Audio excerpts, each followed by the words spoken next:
রোশনাই ধারাবাহিকে আমরা দেখেছিলাম রোশনাই এসছে চ্যাটার্জি বাড়িতে ওর সন্তানের বাবার পিতৃ পরিচয় দাবি করতে। এছাড়া ওর কিছু চায় না। বাচ্চা হলে তার ভরণ পোষণ, ওর নিজের ভরণ পোষণের দায়িত্ব নিজেই নিতে পারবে, শুধু পরিচয়টা দরকার। সারাটা জীবন ও পিতৃ পরিচয় পায়নি, সেই জন্য সমাজের বুকে ওকে অনেক অসম্মানিত হতে হয়েছে। ওর মা মারা গেছে আত্মহত্যা করে, অসম্মান সহ্য করতে পারেনি। এক ঘরে হয়েছিল, নিজেরই বাড়িতে রান্নাবাড়ি করে খেতে হতো, কাজের লোক বানিয়ে রেখেছিল। ঠিক একই রকম দেখেছি আমরা রোশনাইয়ের সাথেও। ওরও জীবনে এরকম ঘটবে সেটা ও কল্পনাও করতে পারেনি। আরণ্যক স্বীকার করলো না ও এই বাচ্চার বাবা। ভাবছে আদিত্য কাপুরের সাথে ও মেলামেশা করেছে, তারপর এই নোংরা খেলাটা খেলছে আরণ্যকের সাথে।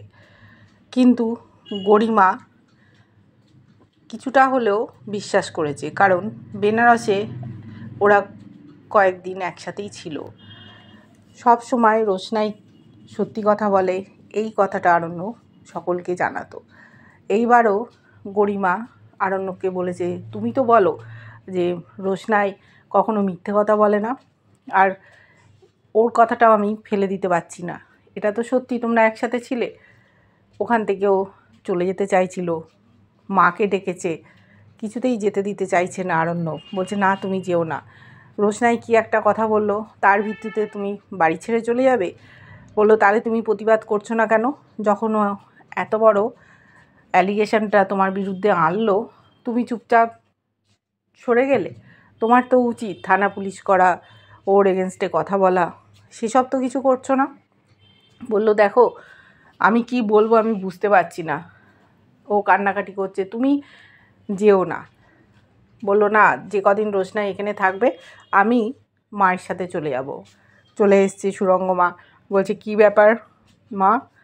বললো যে আরণ্য রোশনাই এমন কিছু কথা বলেছে যার জন্য গরিমা এখানে থাকতে চাইছে না।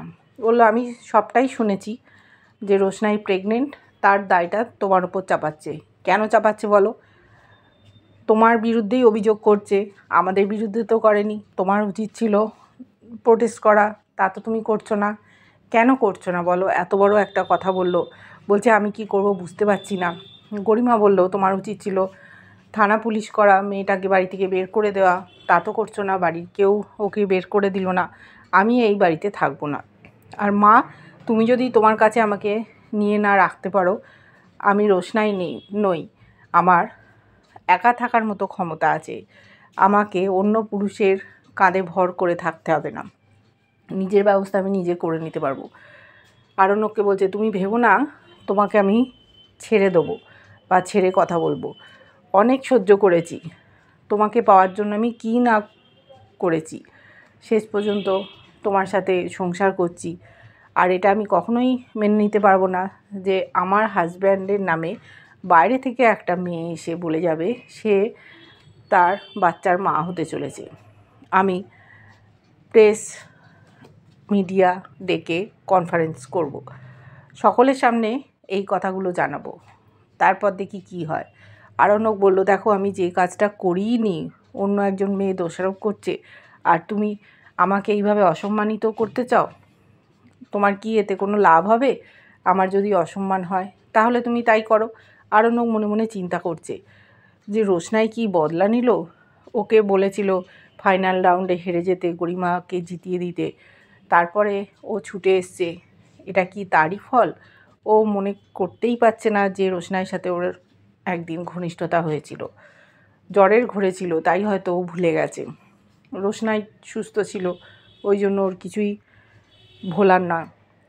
এদিকে পরিবারের লোকেরা জটলা করছে, জেঠুমণি, জেঠিমা, দাদু, ঠাম্মি, ছোটু সকলেই আছে। ওরাও অবাক হয়ে যাচ্ছে, আরণ্যক যদি এইরকম কাজ করেই থাকে তাহলে ও কেন অস্বীকার করছে। রোশনাই বলল দেখো, আমি মেয়ে বলে তোমরা এই কথাটা বলছো, আর স্যারজি অনায়াসে অস্বীকার করে দিচ্ছে। তখন ঠাম্মি বলছে তুমি কেন ওকে সুযোগ দিলে? বলল দেখো ঠাম্মি, আমার সাথে স্যারজির বিয়ে হয়েছিল। তোমরা এটা অস্বীকার করতে পারো, আমি কিন্তু অস্বীকার করতে পারি না। স্যারজির কাছে অদেও আমার কিছু নেই, তাই আমি আমার সমস্ত কিছু উজাড় করে দিয়েছিলাম। আমি বুঝতে পারিনি যে এরকম হতে পারে, এর আগে তো এরকম কোনো অভিজ্ঞতা হয়নি। তাই যখন জানতে পেরেছি আমি ছুটে এসেছি।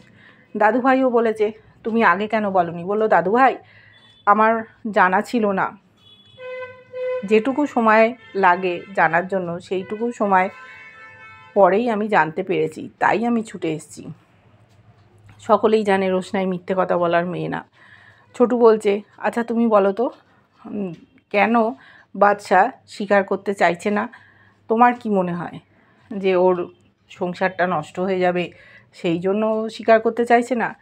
বলছে যে ওই জন্যই তো আমি বলেছিলাম আলাদা করে দেখা করতে, কথা বলতে, কিন্তু স্যারজি শুনলেন না। সবার সামনেই উনি বলতে বললেন।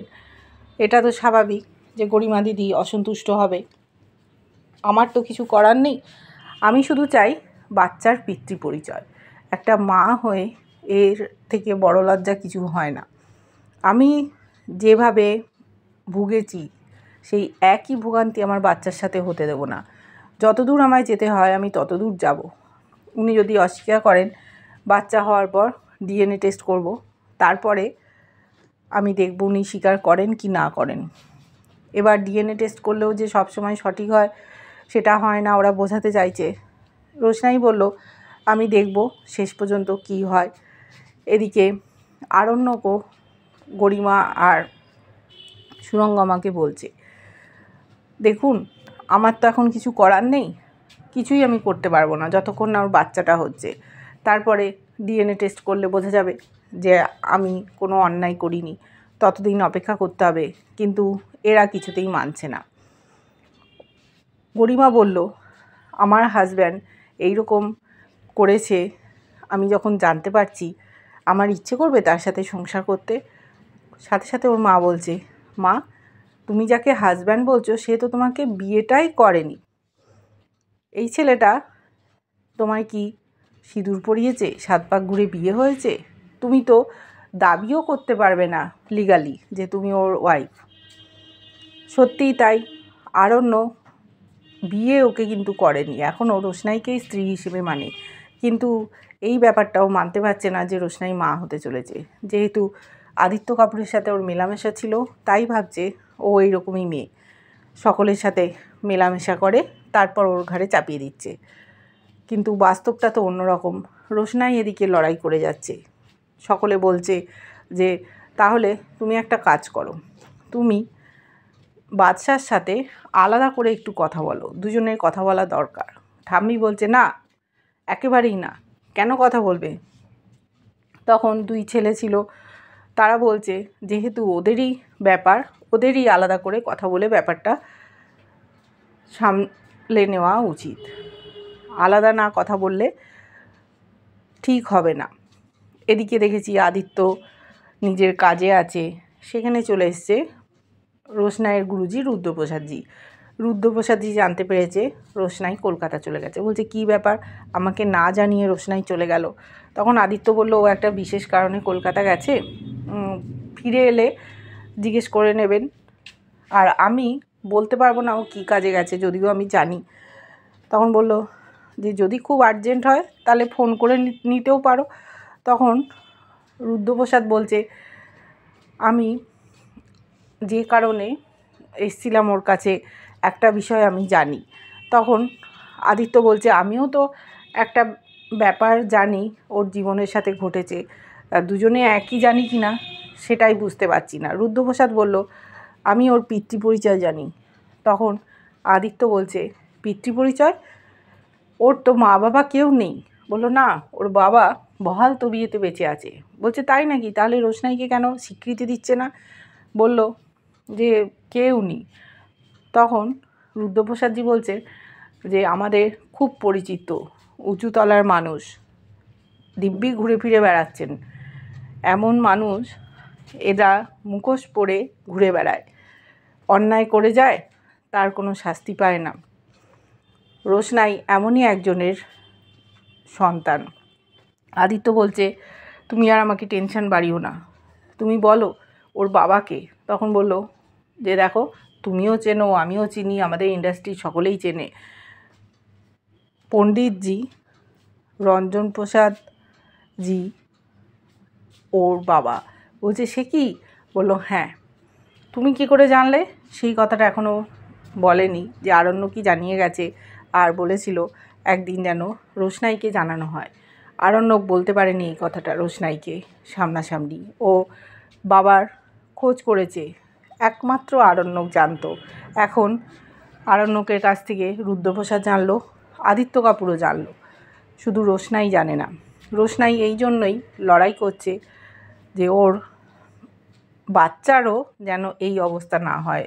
ওকে সকলে অসম্মানিত করে, ওর বাবাকে জানে না, সুরঙ্গমা নিশ্চয়ই জানে। সেই জন্য ওর এত রাগ জ্বালা যে ওর বোন এত বড় একটা নৃত্যগুরুর সন্তানের মা এটা মেনে নিতে পারেনি। সেই জন্য সব সময় দূরে ঠেলে সরিয়ে দিয়েছে, সব সময় অসম্মান করতো।